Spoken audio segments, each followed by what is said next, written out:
Hello, everyone, and happy Monday. That's right, the time on the clock is that most sacred time.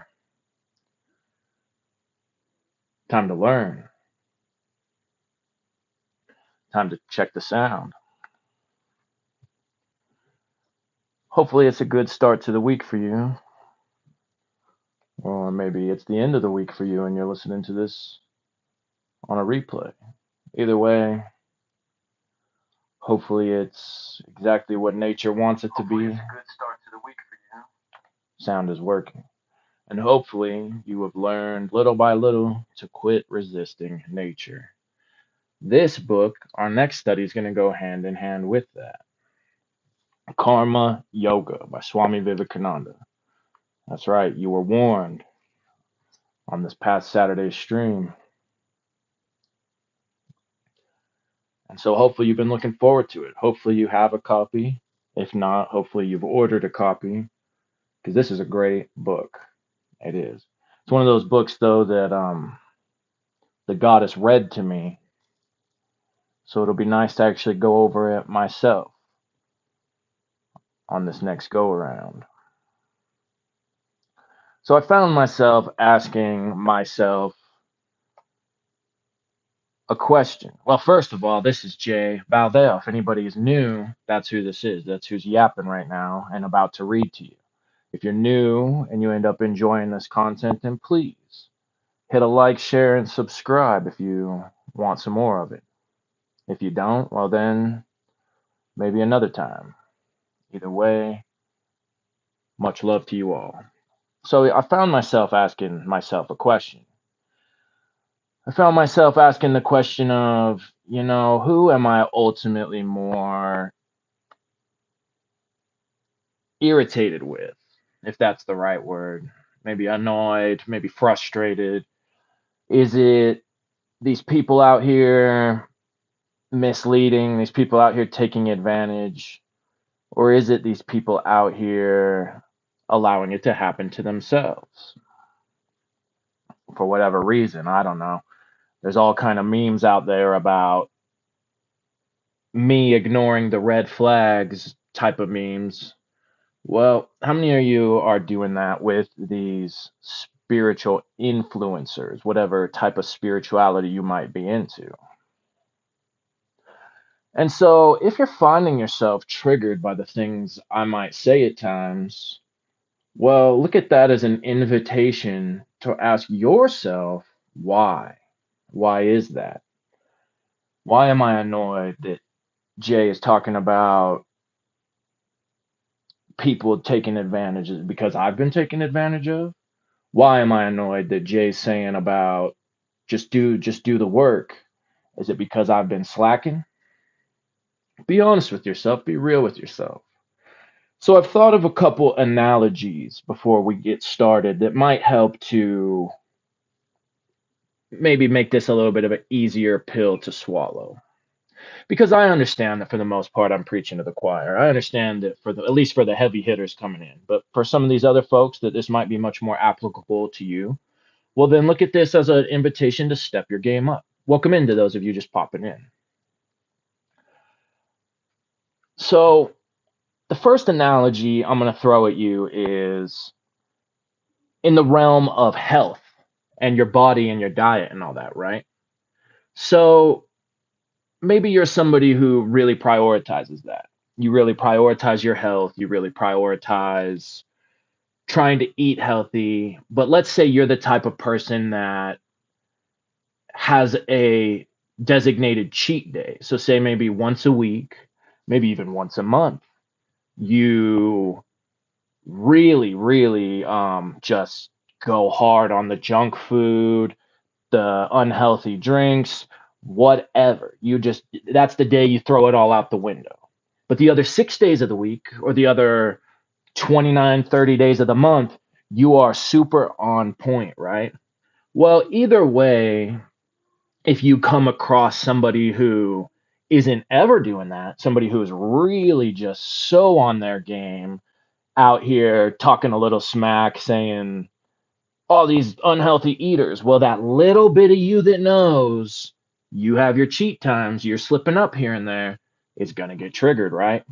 But are you going to use that as a reason to get your feelings hurt? Or are you going to use that as a reason to say, you know what? I'm going to just step it up. I'm going to step it up that much more. And you might know, hey, well, at least I'm not, I know people in my family, people in my friends who are out here and they just eat junk food all the time. So maybe you feel like you're doing much better than them. Well, you are, right? But are you still doing, you still know you could do that much better? So there's one analogy for you. Here's another one, and this one goes more in the realm of these spiritual teachers. So say you need work done on your car. You're going to go to a mechanic, right?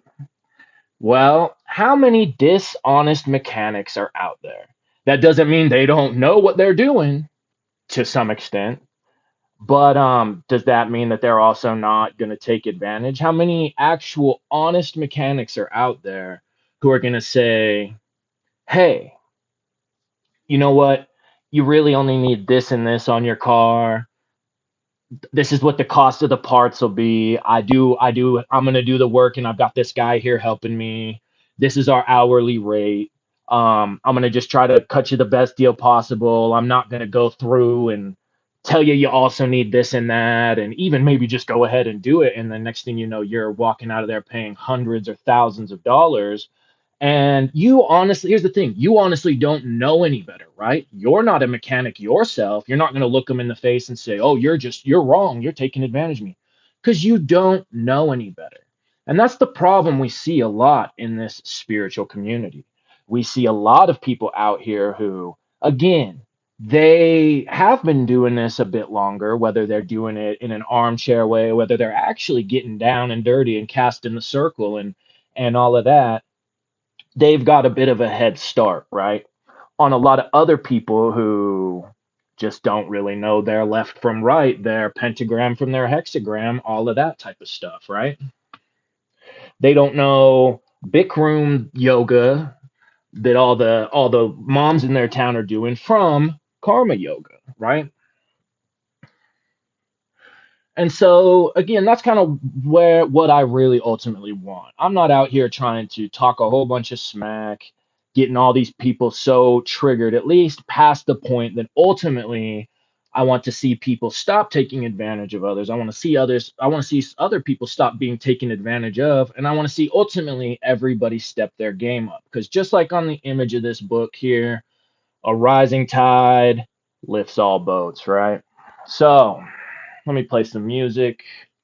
I've said what I need to say, and we'll get a tarot card pulled. So, Hassan Dalati, welcome. Great to see a new face, and same with Mia123. And thank you for your subscription, Mia. Hopefully, you enjoy this content over here on this channel.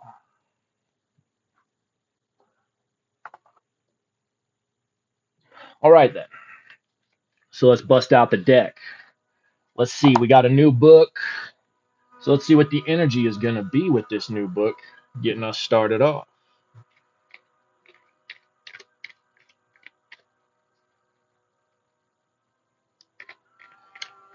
And are you making excuses for these people? Because in psychology, right, they talk about wounded parent, wounded child, right? And how the wounded child cares to just see the good in the parent most of the time because, well, hey, after all, that is your parent. How many are you doing that with these spiritual teachers? How many of you are just ignoring the red flags, ignoring the blatant crap because, well, you do get some gems. Let's be real, you do get some gems.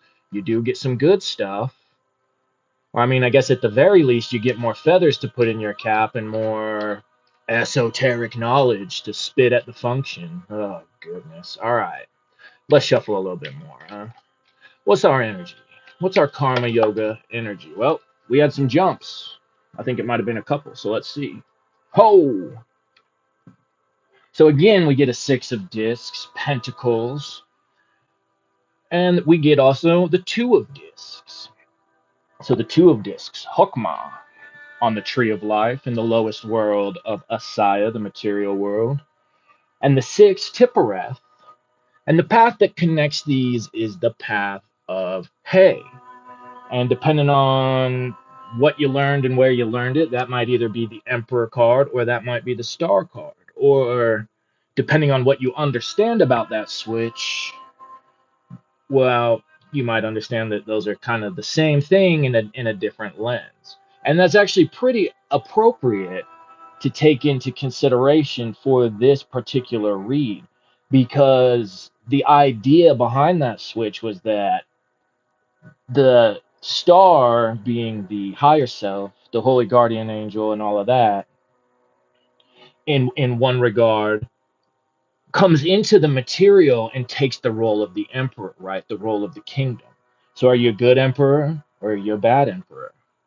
Are you doing your will or are you doing your want? So perhaps this book's going to bring about change for us in the material realm. Perhaps that change is going to be the success we've been wanting to connect to that Tippereth center. Or maybe you're just headed for some change. Maybe whatever you got going on right now, your job, your living situation, your material circumstances are about to change. But it looks like that's going to be a successful change.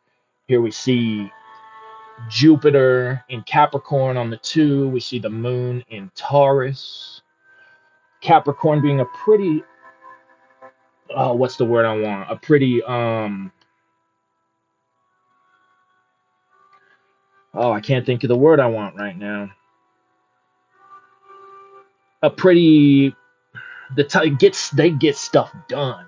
Capricorn, they get stuff done. Taurus too, it might be that earthiness to them. They really do business, you know what I mean? Jupiter, expansion. Jupiter bringing us abundance. Jupiter doing that in our material circumstances. So we do see that reflected here with, because this six of discs, as we talked about from when we pulled it before, being the moon in Taurus. So that's where the moon loves to be. It's exalted there. When the moon and Taurus line up, things are going right. So whatever changes might be headed your way and might be tied in with our study of karma yoga, well, it seems to be good from what the cards say. Maybe it's a change of, maybe you've got someone at your work, a boss, a manager that's driving you nuts. Maybe they're about to change jobs. Who knows? You'll find out, that's for sure. All right, though. So, Karma Yoga, Swami Vivekananda, one of the great spiritual giants who graced this beautiful planet Earth. And this one, we're probably just going to do the first chapter today because the second chapter is quite long. And also because the goddess read this one to me, the highlighting in here hasn't been done. So I'm probably going to be stopping to highlight. No big deal, but that does slow us down just a tiny bit.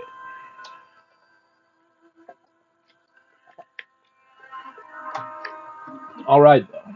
So the first chapter is called, hold on, let's see. Here's a picture of the Swami right here. Oh, yeah. 1896. Ooh. Man, there's just been a lot of time and a lot of people upon this planet. It can really blow your mind when you really start thinking about it. All right, first chapter, Karma in its effect on character. The word karma is derived from the Sanskrit kri, to do. All action is karma. Technically, this word also means the effects of actions. In connection with metaphysics, it sometimes means the effects of which our past actions were the causes. But in Karma Yoga, we have simply to do with the word karma as meaning work. The goal of mankind is knowledge. That is the one ideal placed before us by Eastern philosophy. Pleasure is not the goal of man, but knowledge. Pleasure and happiness come to an end. It is a mistake to suppose that pleasure is the goal. The cause of all the miseries we have in the world is that men foolishly think pleasure to be the ideal to strive for. Yep. See what I tell you? Swami spitting it just like Thomas à Kempis did in The Imitation of Christ. Are you doing your want or are you doing your will? Do you even know what your will is? Have you been talking to your HGA? That's our focus over here on this channel, not following the popular trends that you see on most of these other channels. But hey, we're gonna do it. I believe in you all. Okay, so action is karma. That's a highlightable one. And in karma yoga, we have simply to do with the word karma as meaning work. You know the song, work, work, work. Are you putting in that work? Okay, after a time, man finds that it is not happiness but knowledge towards which he is going, and that both pleasure and pain are great teachers, and that he learns as much from evil as good. See, that's what I said. I learned just as much what not to do as I learned good, valuable things from some of these people out here. Hopefully, that's the way that you. Hopefully, you can say the same. As pleasure and pain pass before his soul, they have upon it different pictures, and the result of these combined impressions is what is called man's character. If you take the character of any man, it really is but the aggregate of tendencies, the sum total of the bent of his mind. You will find that misery and happiness are equal factors in the formation of character. Good and evil have an equal share in molding character, and in some instances, misery is a greater teacher than happiness. Oh,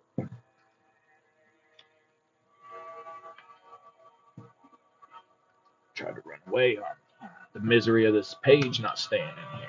He's a great teacher in how to make sure it stays. In studying the great characters the world has produced, I dare say, in the vast majority of cases, it would be found that it was misery that taught more than happiness. It was poverty that taught more than wealth. It was blows that brought out the inner fire more than praise. Most definite. So see, I get that. That's why a lot of people want to ignore these red flags. I already said it about the psychological aspect. It's hard. We don't want to admit that we were wrong. We don't want to admit that we were taken advantage out of. Advantage of. We don't want to admit that this person we really just want to be so good and so great, and they are in certain ways, right? But then in these other ways, you really see that things they say, things they do, kind of don't match with that ideal image we've placed upon them.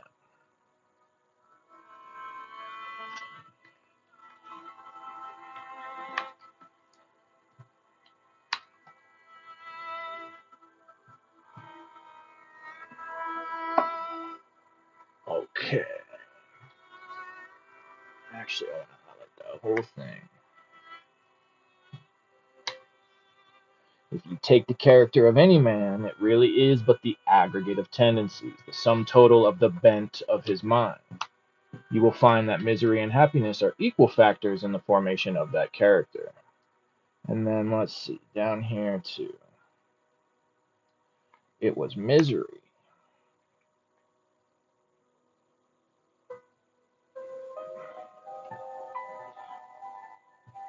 Actually, let's do this one. In the vast majority of cases, it would be found that it was misery that is taught more than happiness. It was poverty that taught more than wealth. It was blows that brought out their inner fire more than praise.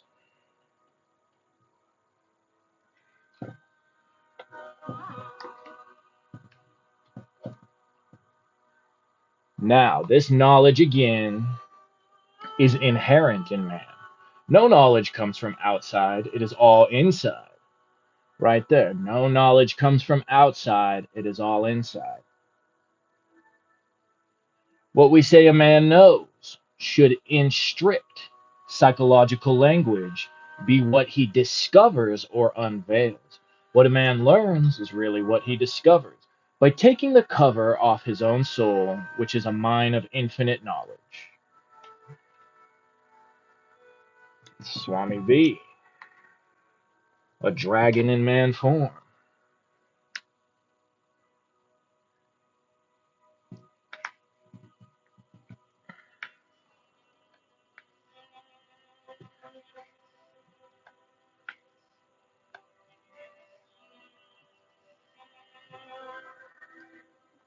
We say Newton discovered gravitation. Was it sitting anywhere in a corner waiting for him? It was in his own mind. The time came and he found it out. All knowledge that the world has ever received comes from the mind. The infinite library of the universe is in your own mind. The external world is simply the suggestion, the occasion, which sets you to study your own mind. But the object of your study is always your own mind. The falling of an apple gave the suggestion to Newton, and he studied his own mind. He rearranged all the previous links of thought in his mind and discovered a new link among them, which we call the law of gravitation. It was not in the apple nor in anything in the center of the earth.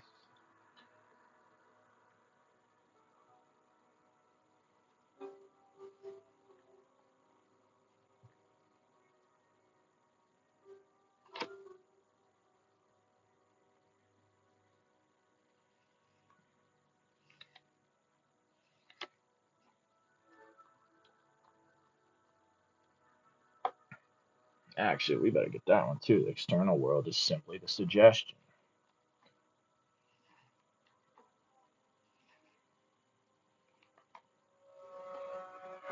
All knowledge, therefore, secular or spiritual, is in the human mind. In many cases, it is not discovered but remains covered. And when the covering is being slowly taken off, we say we are learning. And the advance of knowledge is made by the advance of this process of uncovering. The man from whom this veil is being lifted is the more knowing man. The man upon whom it lies thick is ignorant. And the man from whom it has entirely gone is all knowing, omniscient. hmm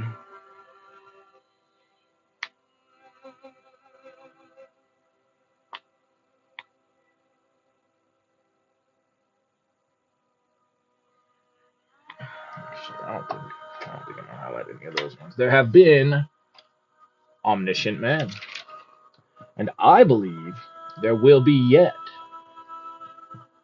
and that there will be myriads of them in the cycles to come. Like a fire in a piece of flint, knowledge exists in the mind. Suggestion is the friction which brings it out. So, with all our feelings and actions, our tears and our smiles, our joys and our griefs, our weeping and our laughter, our curses and our blessings, our praises and our blames, every one of these we may find, if we calmly study our own selves, to have been brought out from within ourselves by so many blows. The result is what we are. All these blows taken together are called karma, work, action. Every mental and physical blow that is given to the soul, by which, as it were, fire is struck from it, and by which its own power and knowledge are discovered, is karma, this word being used in its widest sense. Thus, we are all doing karma all the time. I am talking to you. That is karma. You are listening. That is karma. We breathe.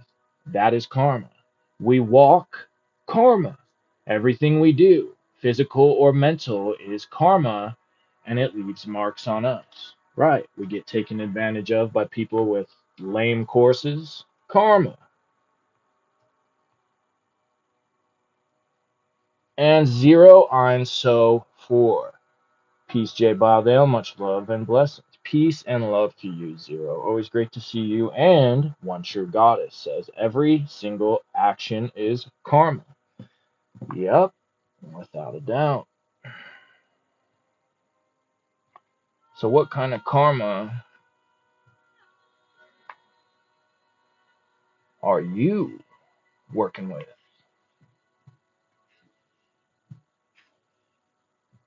hmm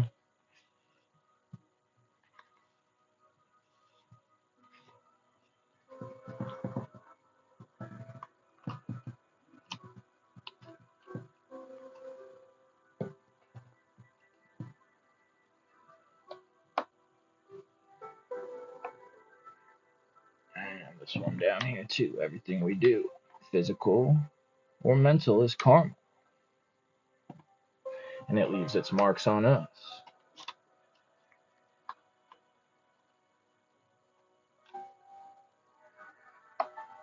There are certain works which are, as it were, the aggregate, the sum total of a larger number of smaller works. If we stand near the seashore and hear the waves dashing against the shingle, we think it is such a great noise, and yet we know that one wave is really composed of millions and millions of minute waves. Each one of these is making a noise, and yet we do not catch it. It is only when they become the big aggregate that we hear. Similarly, every pulsation of the heart is work. Certain kinds of work we feel, and they become tangible to us. They are at the same time the aggregate of a number of small works. If you really want to judge of the character of a man, look not at his great performances. Every fool may become a hero at one time or another. Watch a man do his most common actions. Those are indeed the things which will tell you the real character of a great man. Yeah, so even pay attention to these so-called spiritual teachers out here. What kind of things do they say? What kind of things do they do? Do they use terms to talk about people in a lesser way? Do they call the average man just a bunch of idiots, just a bunch of NPCs, things like that? Or do they understand that, forgive them, Father, for they know not what they do?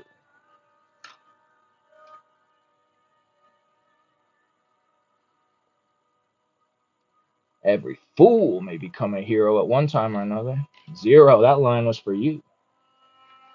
I'm not calling you a fool. You know what I'm saying. My boy Zero, all the way to the Wonder Hero. Great occasions rouse even the lowest of human beings to some kind of greatness. But he alone is the really great man whose character is great always, the same wherever he be. Karma, in its effect on character, is the most tremendous power that man has to deal with. Man, as it were, a center, and is attracting all the powers of the universe towards himself. And in this center is fusing them all and again sending them off in a big current. Such a center is the real man, the almighty, the omniscient, and he draws the whole universe towards him. Oh, right there, right there is some big time key.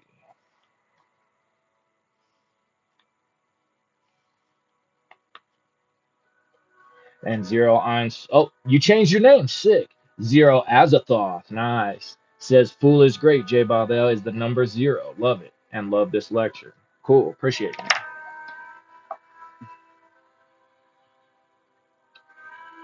Good and bad, misery and happiness, all are running towards him and clinging round him.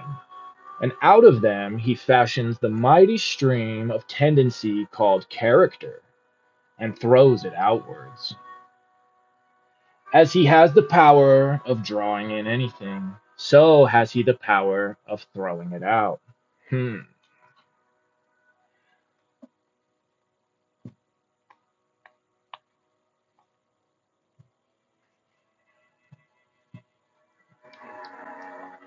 All the actions that we see in the world, all the movements in human society, all the works that we have around us are simply the display of thought, the manifestation of the will of man.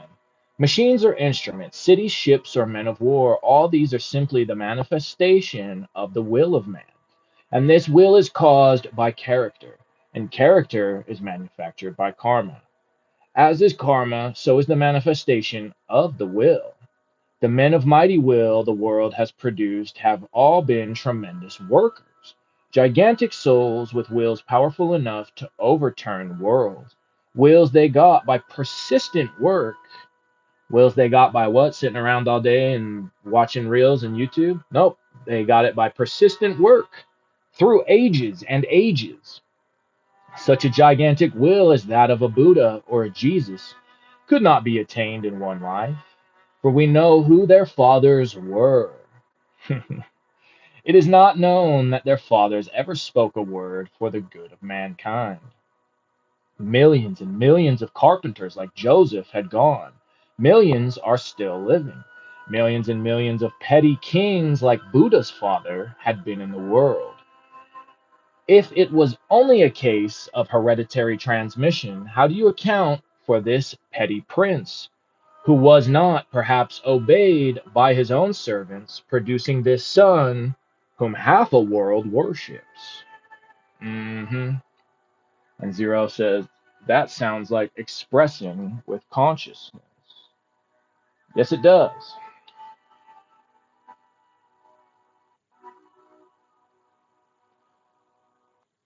And okay, let's see.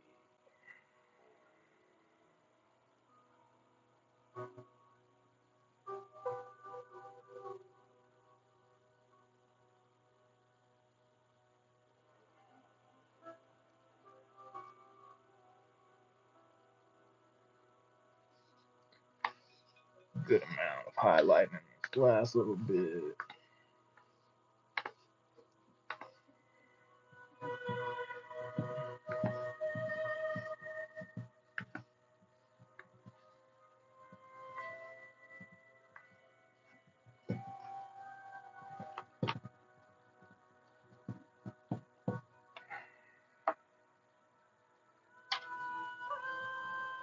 How do you explain the gulf between the carpenter and his son, whom millions of human beings worship as God?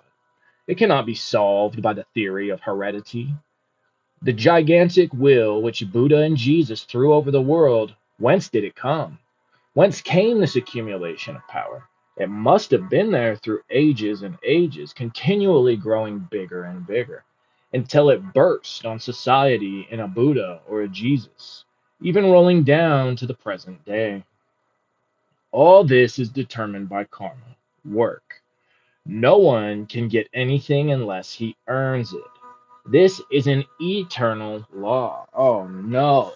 Oh no. Cosmic P.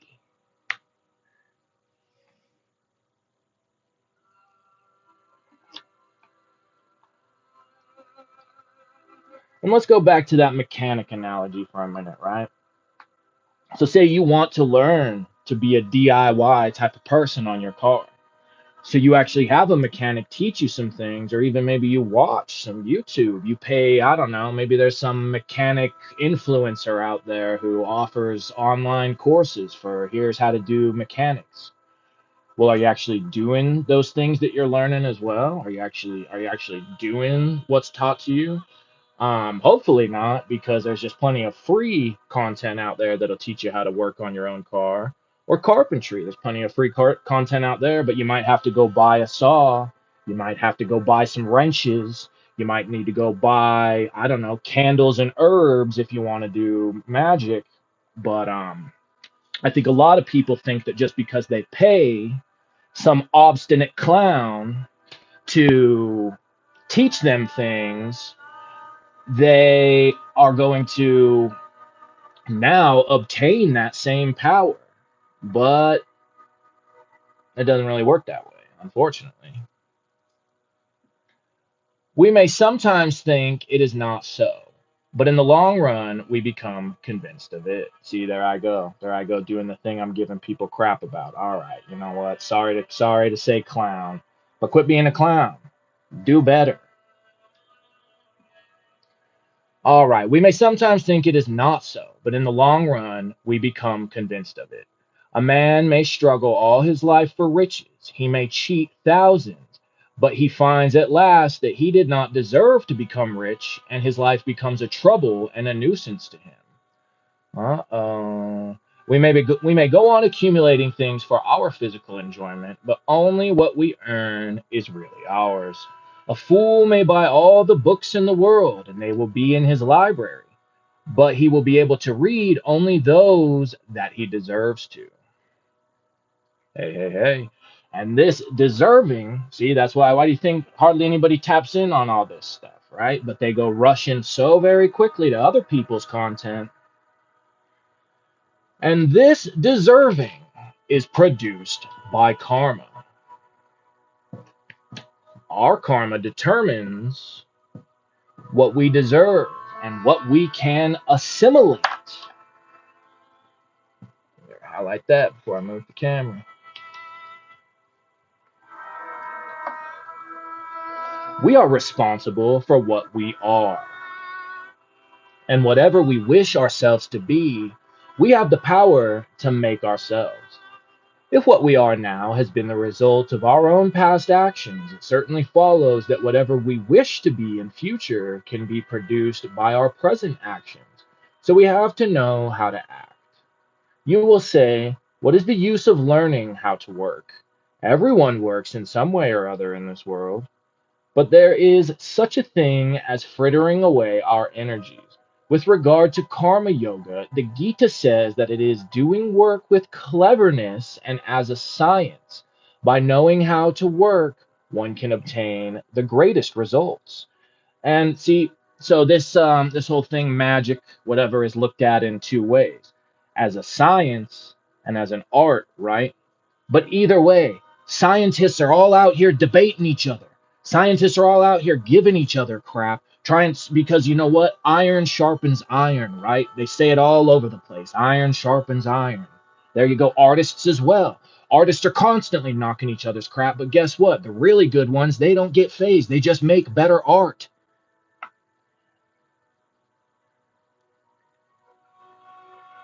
Okay, let's see. Where was I? Right here. You must remember that all work is simply to bring out the power of the mind which is already there, to wake up the soul. The power is inside every man, so is knowing. The different works are like blows to bring them out, to cause these giants to wake up. There you go. Wake up. Real wake up. Not what all these other people think about waking up, just to guess what? Wake up into yet another matrix.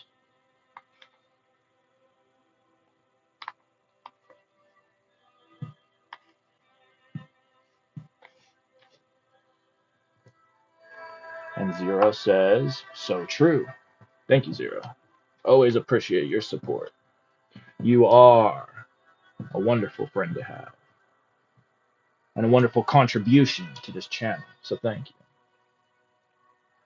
Man works with various motives. There cannot be work without motive. Some people want to get fame and they work for fame. Others want money and they work for money. Others want to have power and they work for power.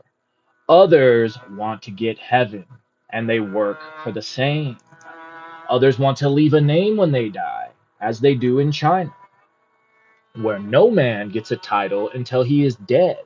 And that is a better way, after all, than with us.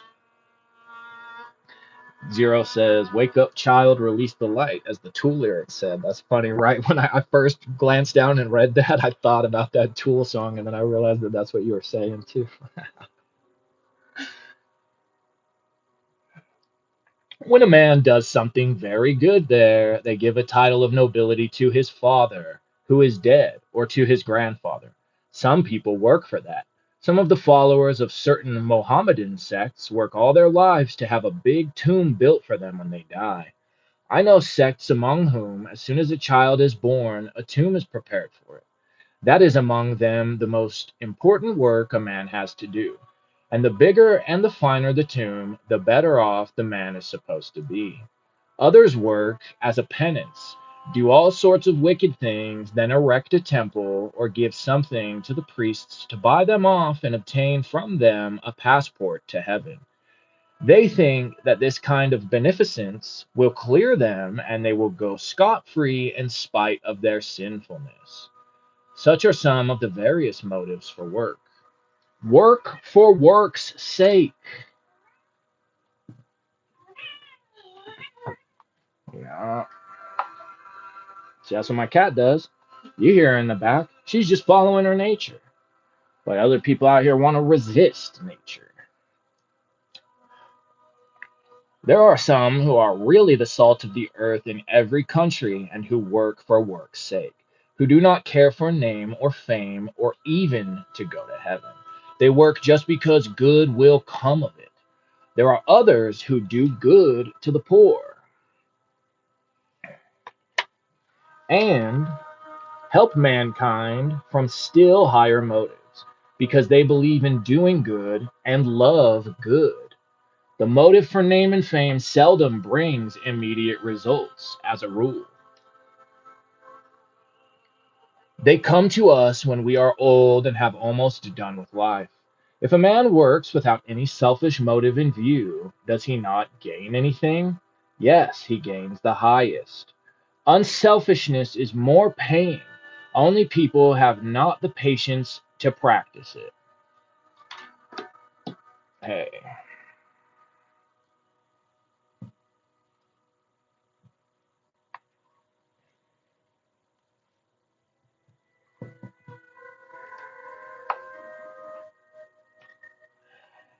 It is more paying from the point of view of health also. Love, truth, and unselfishness are not merely moral figures of speech, but they form our highest ideal because in them lies such a manifestation of power. In the first place, a man who can work for 5 days or even for 5 minutes without any unselfish mode, without any selfish motive whatever, without thinking of future, of heaven, of punishment, or anything of the kind, has in him the capacity to become a powerful moral giant. It is hard to do it, but in the heart of our hearts, we know its value and the good it brings. So that makes me think of something else that the very powerful Manly P. Hall said in one of his lectures, where he said, if you get punished, you don't need to be worried about Coop TGS. What's good for you? Great to see you on a Monday and on a new book stream. Always a pleasure to see you in here hanging out. So he said that yeah, maybe you won't die and have some god or some cosmic what I'm trying to think of the word he used for it. Some type of cosmic punisher waiting for you. The punishment is inherent in the bad deed itself.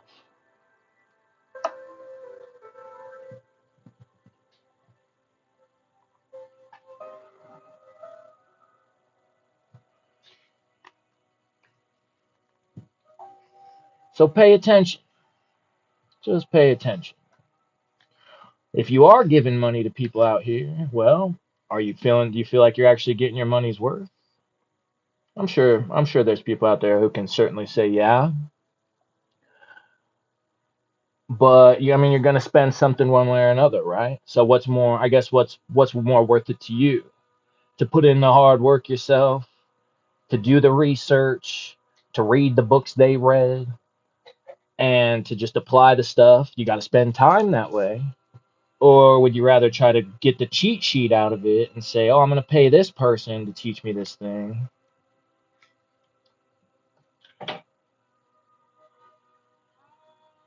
Well, I'm sure some of these people out here are giving people their money's worth. I've yet to encounter any of them, but hey, if you know one, if you found one, then that's great. That's great for you.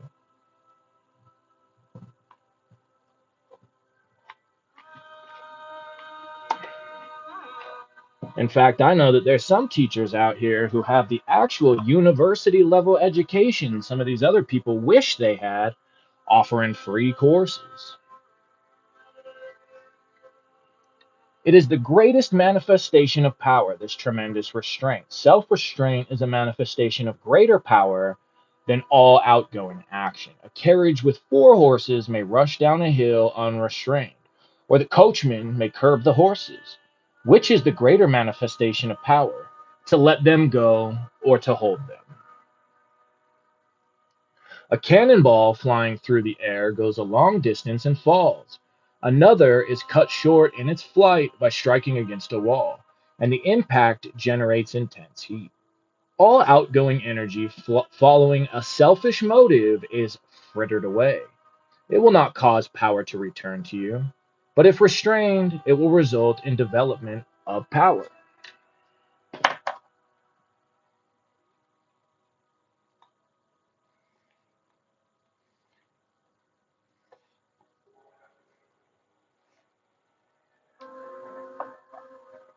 This self control will tend to produce a mighty will, a character which makes a Christ or a Buddha.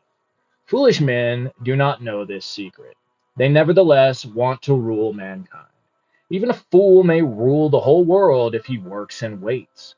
Let him wait a few years, restrain that foolish idea of governing, and when that idea is wholly gone, he will be a power in the world. The majority of us cannot see beyond a few years, just as some animals cannot see beyond a few steps. Just a little narrow circle. That is our world.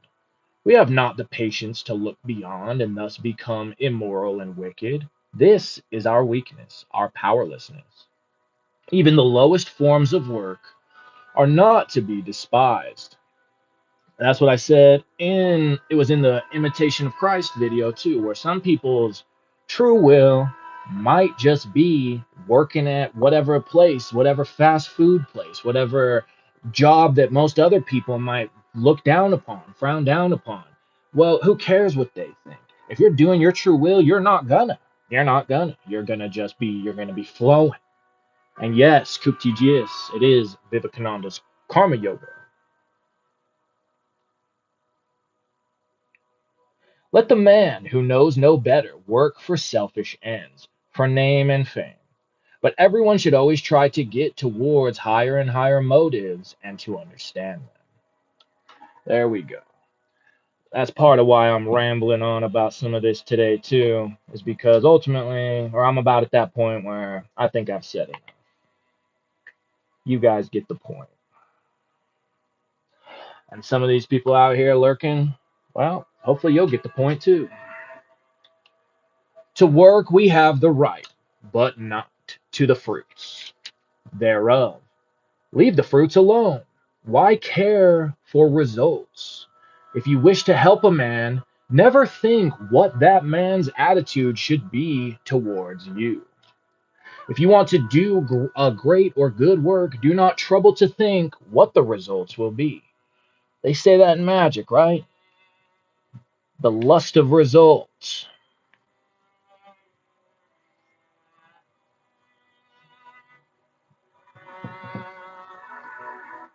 So whether you're doing magic, whether you're doing yoga, that lust of results. And yep, I've seen that a lot. I've seen a lot of times with people where they just have a lot of people out here got ulterior motives. You know what I mean? And well, they'll learn their lesson at some point or another. It might not be in this lifetime, but the day will come, Judgment Day. There arises a difficult question in this ideal of work. Intense activity is necessary. We must always work. We cannot live a minute without work. What then becomes of rest? Here is one side of the life struggle, work, in which we are whirled rapidly around. And here is the other, that of calm, retiring renunciation. Everything is peaceful around. There is very little of noise and show, only nature with her animals and flowers and mountains. Neither of them is a perfect picture. A man used to solitude, if brought in contact with the surging whirlpool of the world, will be crushed by it.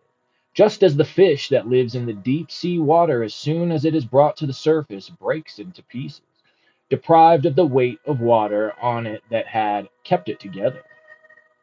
Can a man who has been used to the turmoil and the rush of life live at ease if he comes to a quiet place? He suffers and perchance may lose his mind. The ideal man is he who, in the midst of the greatest silence and solitude, finds the intensest activity, and in the midst of the intensest activity, finds the silence and solitude of the desert.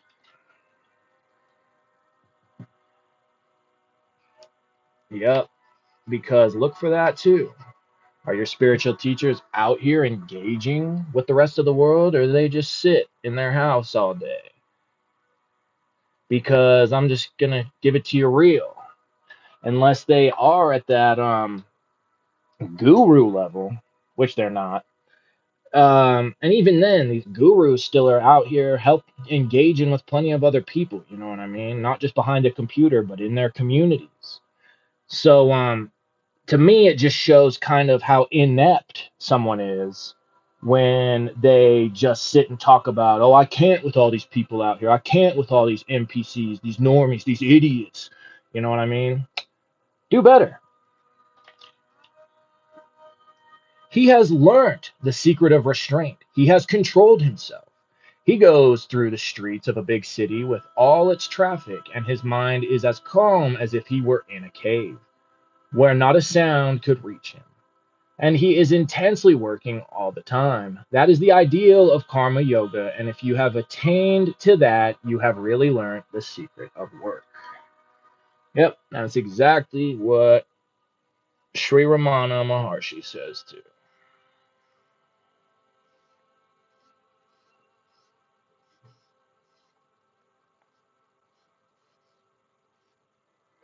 And Zero says, at my personal opinion, there are person wanting to do magic for results, and there are other are the result of being magic.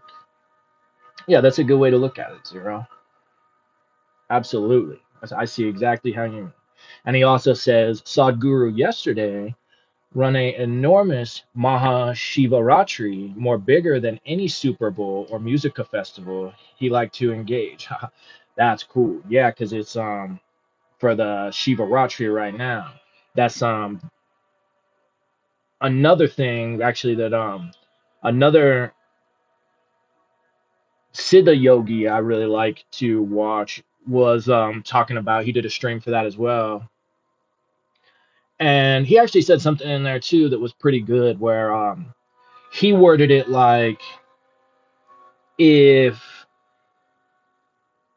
you're consuming all this content, how are you doing it? You know what I mean? Are you actually engaging with it? Are you actually taking the time and the presence to make it into sustenance? Or are you just mindlessly snacking? One thing after the next, after the next, after the next, after the next. But we have to begin from the beginning, to take up the works as they come to us and slowly make ourselves more unselfish every day. We must do the work and find out the motive power that prompts us, and almost without exception, in the first years, we shall find that our motives are always selfish. But gradually, this selfishness will melt by persistence, till at last will come the time when we shall be able to do really unselfish work. We may all hope that someday or other, as we struggle through the paths of life, there will come a time when we shall become perfectly unselfish. And the moment we attain to that, all our powers will be concentrated, and the knowledge which is ours will be manifest. And that will do it, I'm pretty sure. Let's double check. Yep. So that will do it for this first chapter. Which, all right, and we're creeping up close to that hour mark, so that's perfect. Because yeah, this next chapter is gonna take, oh, it's gonna take a minute. It's like 30 pages, so we're gonna hit that tomorrow. But hopefully that was an enjoyable start to our new book for everyone.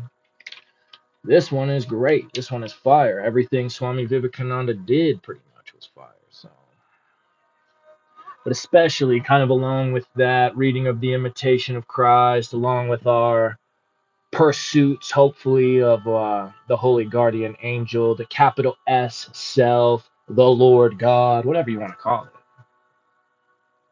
This is going to be one of those things that's going to help with your efforts of purification. Also, some of those Crowley Libras, really, especially like Libra 3, controlling that speech, controlling that thought, controlling the action, that, what else do you call that if not purification? You know what I mean? I mean, sure, you could call it self-control, which ultimately, what? It's all under the umbrella of what? You know what I'm saying? So, thank you, Zero. Marvelous. I'm glad you enjoyed it. I enjoyed it too. And I'm looking forward to tomorrow. I'm looking forward to the next session. I appreciate you all so much. Once you're goddess, you're very welcome. I appreciate you so very much. So, oh, hang on, I gotta reel it back. I had a thought. Don't lose the thought. Take a drink. I'm sure it'll come right back to you.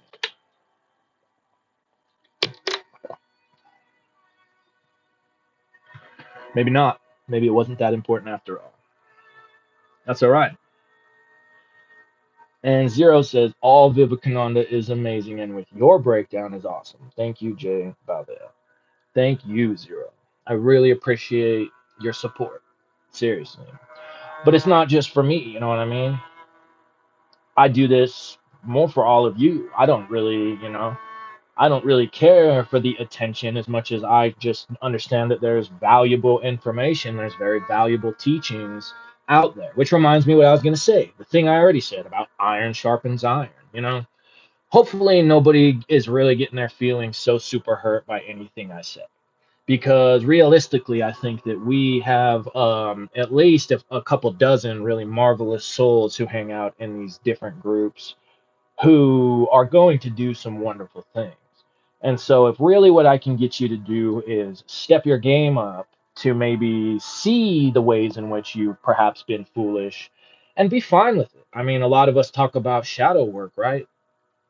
Everybody wants to, I don't know. And here's the thing too. A lot of the examples I make are because I have the one friend, my IRL buddy, in mind, not my Illuminati one, the other one, because unfortunately for him, he just kind of checks a lot of the boxes of just the silly stuff going on out here that I see going on out here. And I'll try to tell him it, and he just gets his feelings real hurt. He'll just get real upset at me. He'll block me for a minute, then he'll unblock me, and then he'll, be saying things that makes me realize that he realizes that he was being foolish, but whatever. I know that ultimately he has a good heart too. He is a good friend and a good soul as well, and so I know ultimately he's gonna do good things too.